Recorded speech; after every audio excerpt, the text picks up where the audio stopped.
دوستو، ایک عجیب و غریب واقعہ کتابوں میں لکھا ہے کہ ایک آدمی حج کرنے کے لیے مکہ گیا تو اس نے اپنا سارا مال مکے کے اندر ایک امانت دار شخص کے پاس بطور امانت رکھ دیا۔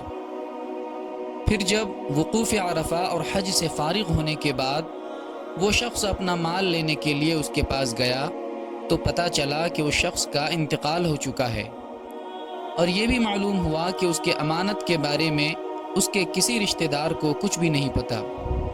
کہتے ہیں کہ انہوں نے اپنا مسئلہ وقت کے علماء کے سامنے رکھا اور حل دریافت کیا کہ اسے کیا کرنا چاہیے۔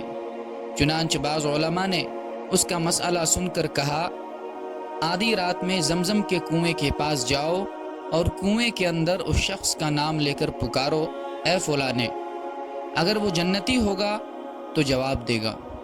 چنانچہ وہ شخص زمزم کے کنویں کے پاس آدھی رات میں چلا جاتا ہے اور اس شخص کا نام لے کر اسے پکارتا ہے، مگر اسے کوئی جواب نہیں ملتا۔ وہ لوٹ کر علماء کے پاس آتا ہے۔ علماء اسے مشورہ دیتے ہیں کہ اس بار بیر برہوت میں جا کر اس کو پکارو۔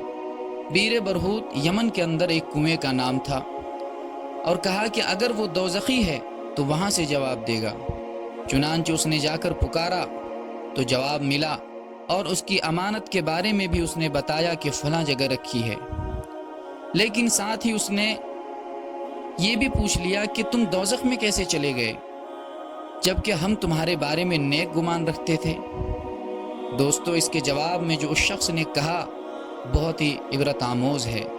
اس نے کہا کہ بے شک میں ایک امانت دار شخص تھا، میں نے کبھی کسی کی امانت میں خیانت نہیں کی، لیکن جہنم کی جو سزا مجھے ملی ہے وہ صرف اس لیے کہ میری ایک بہن تھی جس سے میں نے قطع تعلق کر رکھا تھا، رشتہ ناتا توڑ رکھا تھا، جس کی سزا میں مجھے یہاں دوزخ میں آج ڈالا گیا ہے۔